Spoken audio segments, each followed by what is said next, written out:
The Sweet Sound of Success show is brought to you by the Mentor Studio.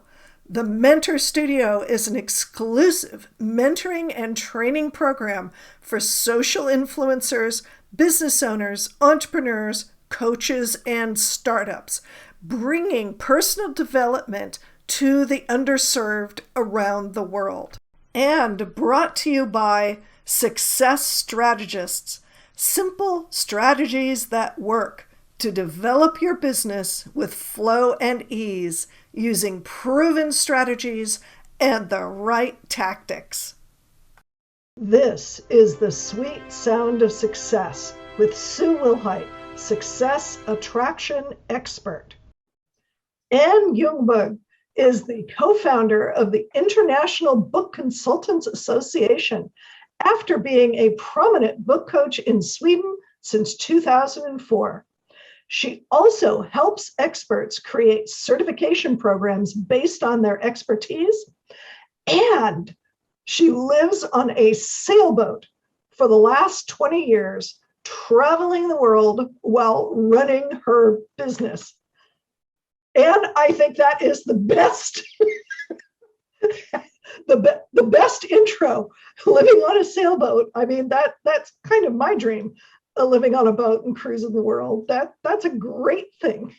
It is a wonderful thing, and thank you. I'm ecstatic to be here, as ecstatic as a Swedish person can be. We're pretty reserved and all, but okay, so I will keep this to ecstatic. I've had the privilege of living just about anywhere in the world on the boat, and it's been amazing. I never knew I wanted to live on a boat. Right. I met a guy with a boat, and it's not even that boat we're on. That's a long story. We might touch on that later. But welcome, and I've got to say, we were chatting before the recording, and we've got so many things in common. It's so fun when you find somebody in serendipity and coincidence. It's like, oh yeah, that's why we got thrown together. It just keeps happening. It's so much fun. Yeah, we're going to be talking a lot. So for those of you who don't know about this program or haven't watched any of the episodes or listened to any of the episodes, this is subtitled The Hero's Journey for the Entrepreneur Soul. And I wanted to present different ways that entrepreneurs show up in the world and use Joseph Campbell's The Hero's Journey model as a format of getting to know entrepreneurs and showing that, boy, do we have a lot in common, and boy, do we have differences. We've got this whole variety of experiences. So the format of the show is taking out 5 pieces from the hero's journey. And it's the ordinary beginning. Nobody's ordinary. The call to action. What brought the entrepreneur into the entrepreneur's world, because it's not what everybody does. The big hairy monsters, which sometimes is the call to action and sometimes shows up after the call to action, and many times is both.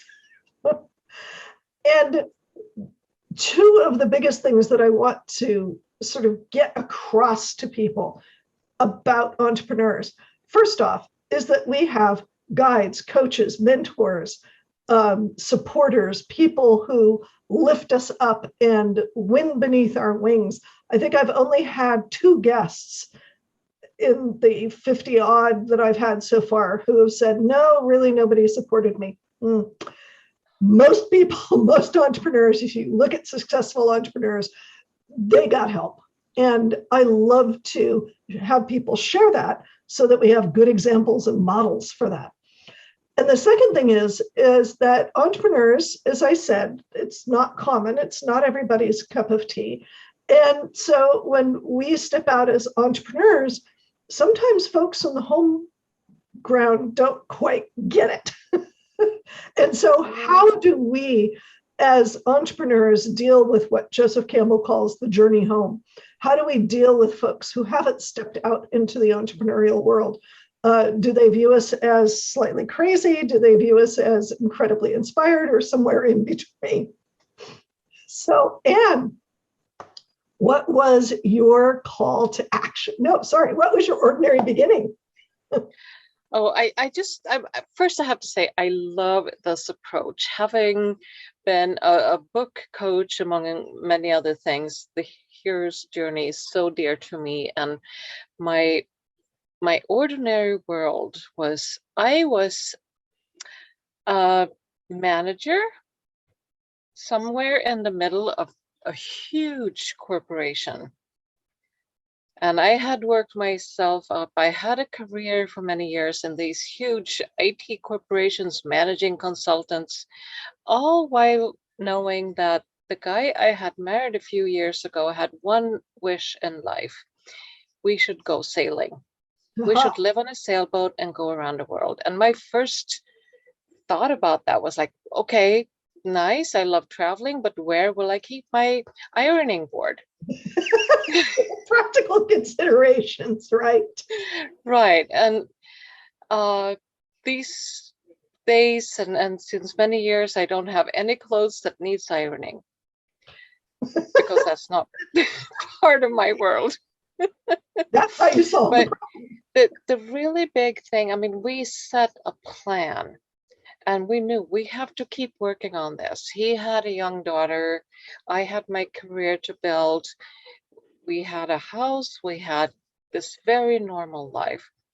But finally, we were done. Our boat was ready.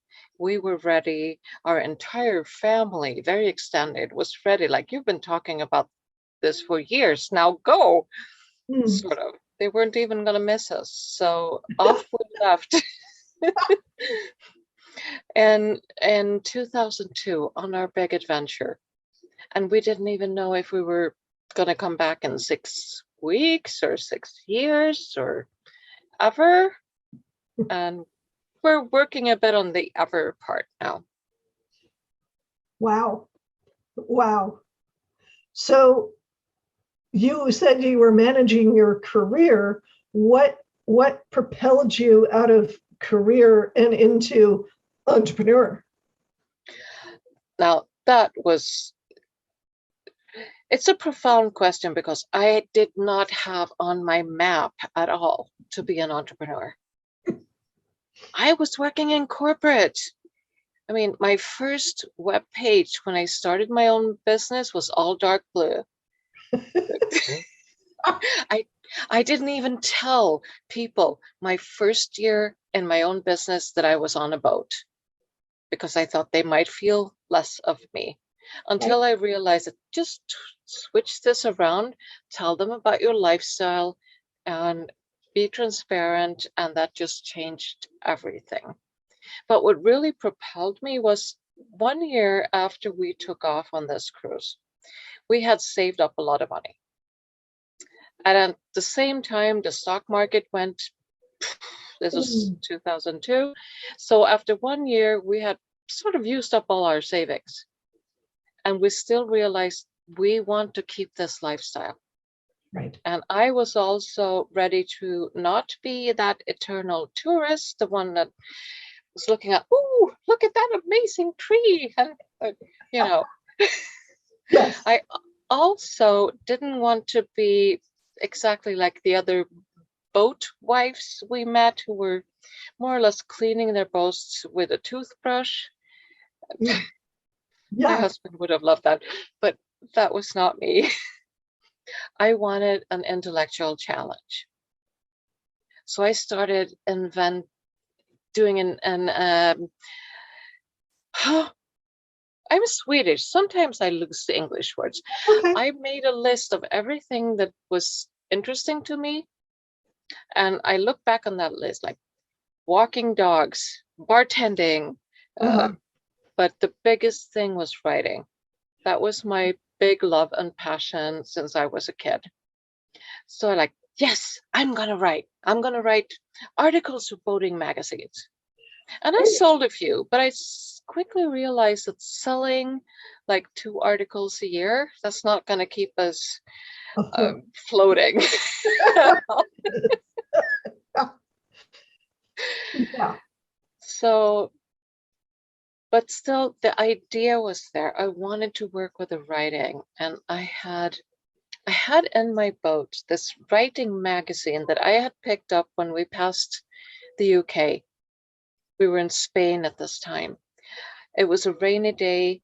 I was down in my saloon, laying down on the sofa, reading this magazine, and at the back there were these uh, little ads, tiny ones, saying, "I will read your manuscript before you send it off to the agent or publisher." And I was like, "Wow, that's a job! I want that job!" Right? Like reading books and getting paid for it.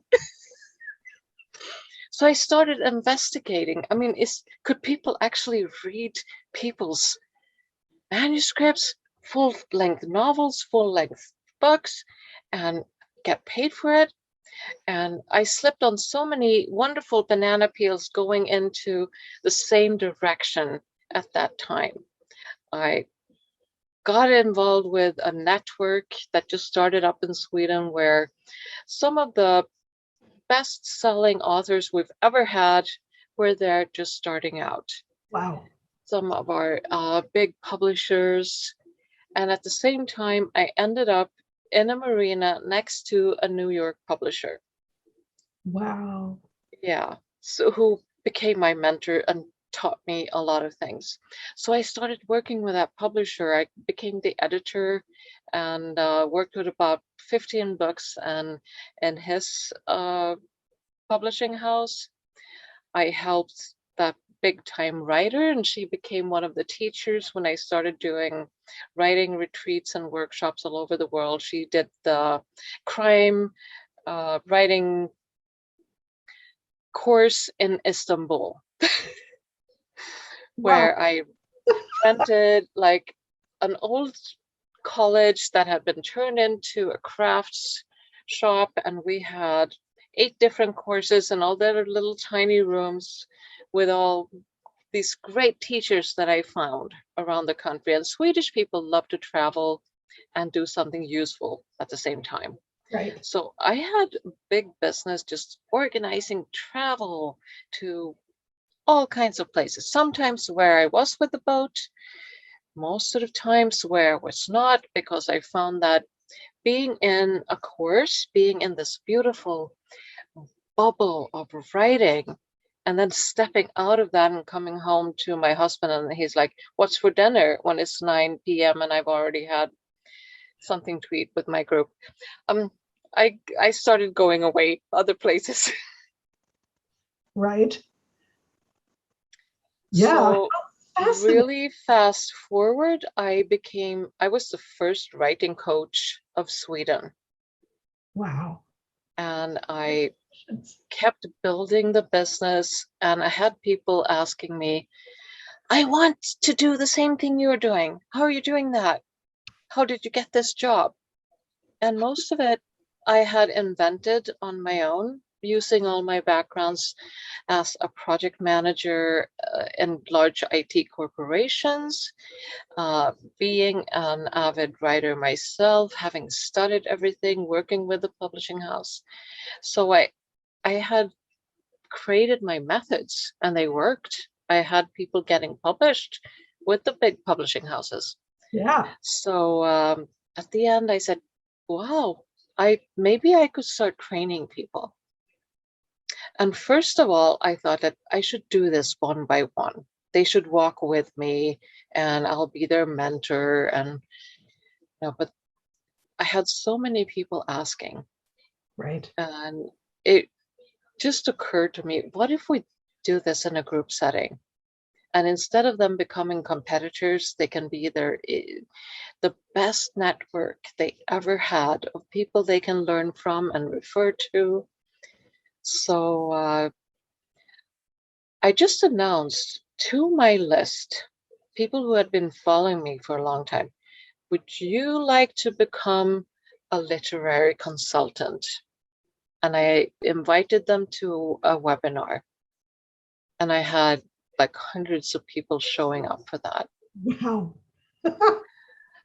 Yeah, really overwhelming and fantastic. And I had this American coach at the time, and I talked to him like I'm going to do this high ticket program now, and I'm inviting people to this webinar, and I want to tell them all what it costs so I can, talk to the right people. And he was like, no, no, no, no, no, you cannot. And it's a lot of years ago. You can't tell people in a webinar the price of a high ticket. You have to call them all into discovery calls, Oh and then dear. you sell them on the calls. Oh dear. And my stomach turned. Like, really, I hate selling on the phone. I hate selling, period. Many people do. I Yes. love marketing. I love being transparent. So I decided to be a little disobedient. I had the highest respect for this guy. He was one of my gurus and helped me a lot. But I just decided that no, that is not going to work for me. So in this first webinar, I told people, this is your shortcut. You can go the long way like I did and put all your pieces of education together and get your experience and what have you. Or I'll teach you in this 6 months program. And it's going to cost this much. I want people who are ba, ba, ba, ba, ba. And I don't want people who are ba, ba, ba, ba, ba, which I know creates even a more wishes for people who think I'm definitely not like that. So this Right. has to be for me. And then I said, if you are interested in this, you now know the price. I may have a payment plan. We'll talk about that. You need to sign up for a call with me, and we'll talk about if you are a great fit for my program. And the people who signed up, I had 100% conversion. Exactly. Exactly. Of course Yeah. you did. That was the perfect way to do it. Yes, and it's still working Yes, I betcha. because having that transparency and immediately if people actually sign up for I had an application form leading into booking the call, Right. and you will see exactly what they are wishing for, what they want their future to be, how they would like to pay, if there's a payment plan. You have everything in place. They were nervous coming into the call, thinking they might not even be a great fit. Exactly. I was nervous coming into the call thinking, oh, they're probably going to like trying to make a bargain out of this price. And And be skeptical. And yes, yes, and we just had these amazing calls. yes, who are Re- essentially qualified. And Yes, yes, and it goes against all of the established wisdom about creating scarcity and limited time, and you don't tell them the price, and you make them jump through hoops. hmm Why would you make somebody get on a discovery call if they're really not going to do it? exactly. And I've been on a lot of those calls myself, Mm-hmm. thinking, oh, this will be interesting, and realized I'm getting sold when I didn't think I was going to be, Right. and then feeling a bit of guilt that I didn't buy, and Right. like, should I stay on this person's list at all or Right. unsubscribe? And it just becomes a little awkward situation with the whole thing. Yes. So the transparency to me has been really key. Yep. Yep. And Yep. and then keeping that throughout the education as well. Right. Because yes, we know this is going to be tough. Right. And I'm going to be maybe not criticizing you, but I'm going to be holding you accountable. I'm going to be coaching you. You're not going to have an easy ride through this. Right. And that Right. went all the way into, I mean, I trained enough people to sort of saturate the market of my small country and make myself redundant, which which was a great thing, because that's when I stepped up and said, okay, first we had an agency for the whole literary consultancy, which was great, because authors would still come to me asking for help, and I had so many people to refer to. Yes. Wonderful. Then I ended up giving my brand away to my consultants and saying, okay, I'm done. This was a great ride. Go ahead, enjoy, do what you can with this. And I'm going to help other experts to do what I did, turn their methods into a certification program. Yes. Which I've been doing for the last couple of years, mainly with North Americans. I also have clients in the UK, in Malaysia. I mean, I'm a global citizen. And Exactly. Yeah. So what were some of what I call the big hairy monsters? The in Joseph Campbell's language, he calls it slaying the monster. And I call it dancing with them, because you're not in life, you're not necessarily slaying the monster. Sometimes you're doing things like you're using it as a way of making you stronger. You're using it as a way of going, hey, here's this experience. I've been through it. Now I can turn around and use that to help others. So I call it dancing with or playing with the big hairy monsters. What game? I love that. Yeah. One of them has been that every new group I've been training is saying, don't do this again with anyone else, because then we won't have any work. Right. So like buying into what they're saying instead of what I'm knowing. Right. Which means, hey, you guys, there's going to be more authors coming in, more people wanting to write. You will have your work. Like there is new journalist schools coming out every year, and there are no papers taking in new people anymore, but there's still going to be work for you somehow. Yes. Yes. So going into that, that's been a really weird thing. People have loved the training, and then going into some kind of, don't do this again. That I won't say hatred, but the sort of becoming scared. Like, we got this profession, now we want to keep this to ourselves. Right. Right. And this is something I think that everyone who's an expert in their field, and they start training other people and certifying them, they could find that same, unless you have a huge market, right, which will make it all viable, but people becoming a little possessive of their profession. Yeah. So that's really one dark thing. And yeah, we could really dig into this. We could go into that one for a long time. But that is one of the bigger hairy monsters for most professionals is, it's the, where am I going to get my clients? Yeah. So either, I mean, you can be on this little top of your mountain, which I was sort of owning my market.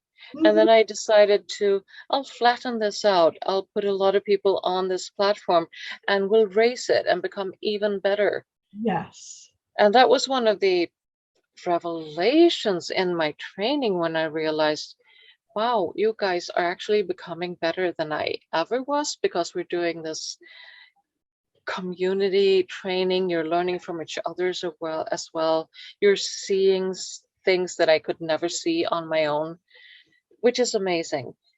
Right. But then once you're here, it's still a small mountain.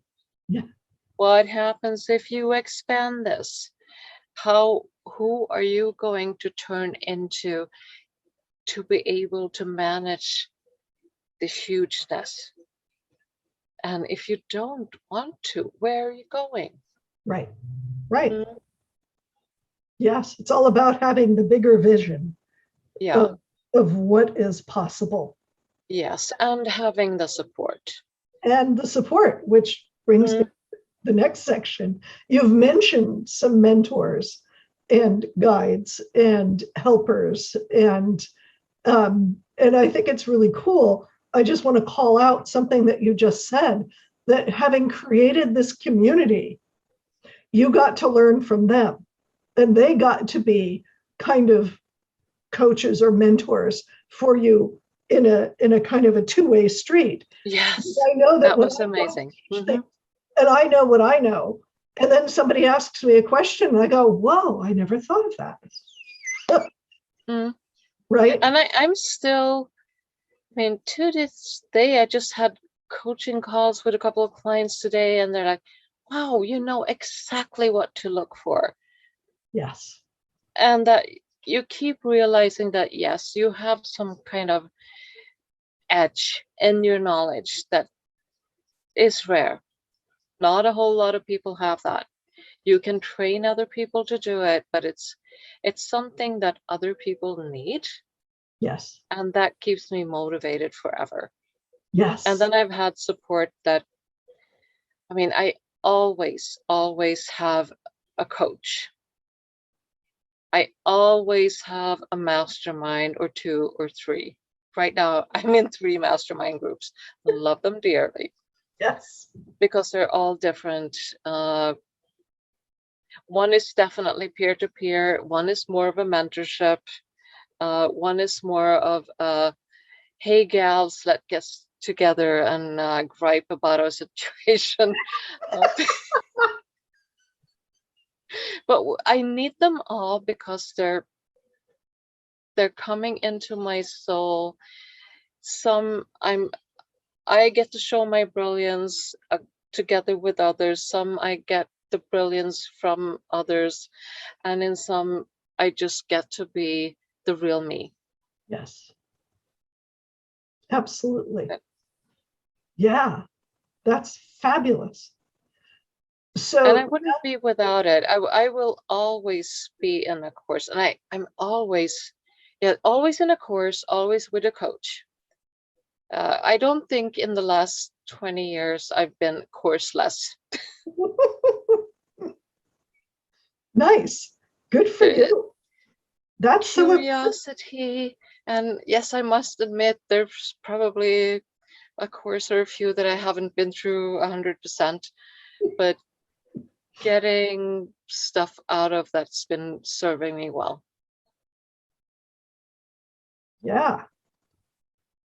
And so now that you're where you are, continually raising and flattening the mountain and moving up, and learning and growing and all of that, what has been the overall reaction from friends and family, people who aren't necessarily entrepreneurs, to what it is that you're doing?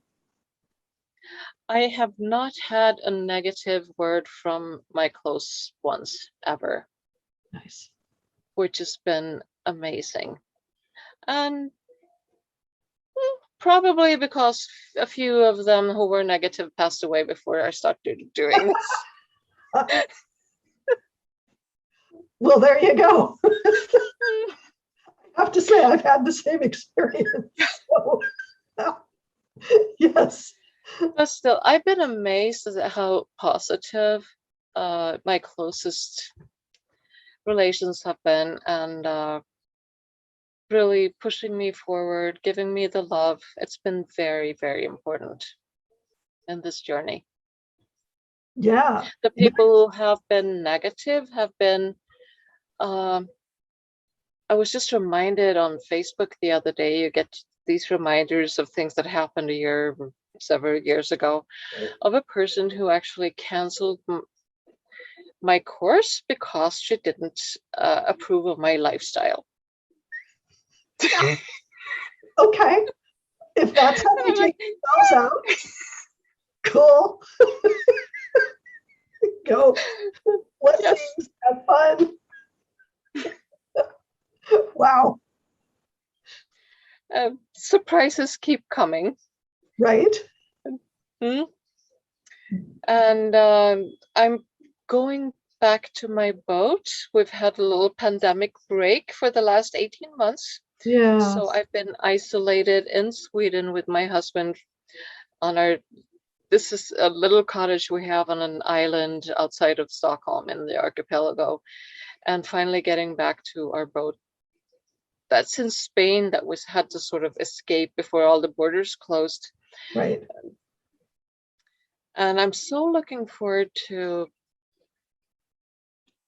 being the global person again instead of the isolated person, which has come with this pandemic. But still, I am in awe of everything we've been doing online. Isn't it amazing?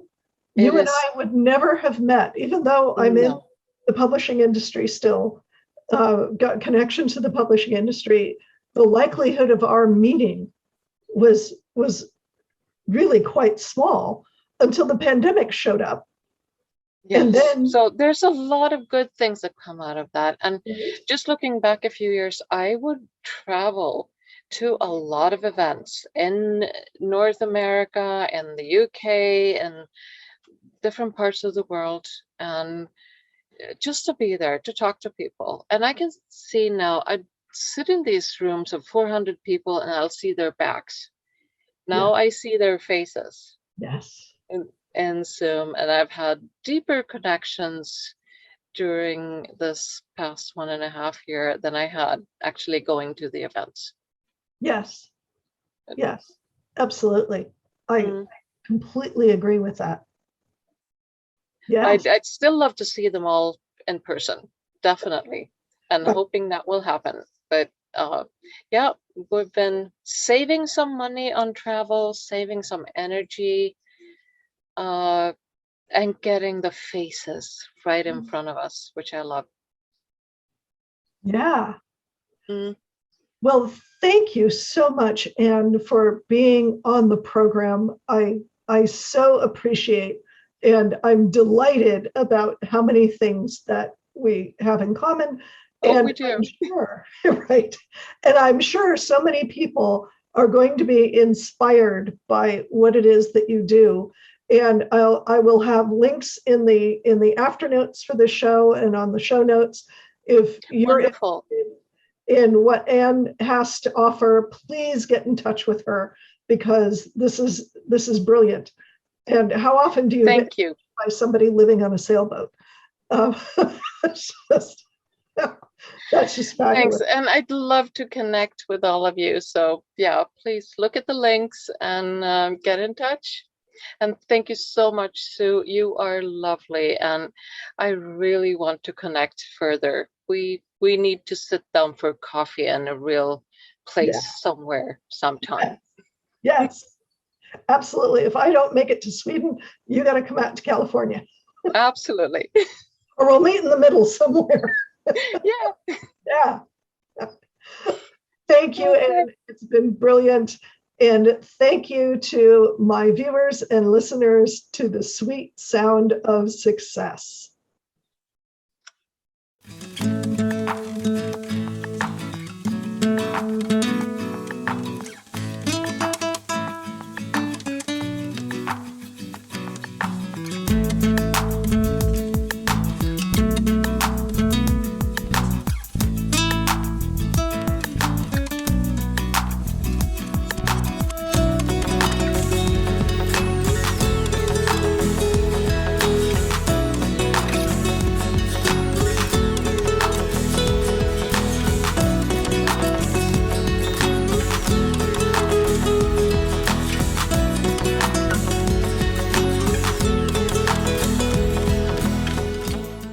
What are your dreams for your business?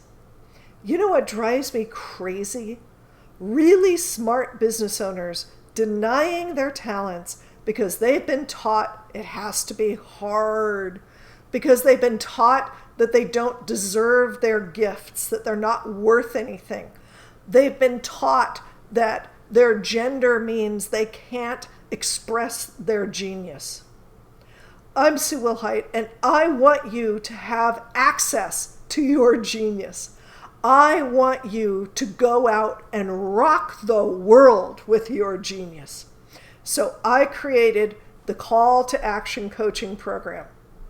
It's all about getting to the heart of you and what you've got to share with the world to make a profitable business that thrives and allows you to make a difference in the world.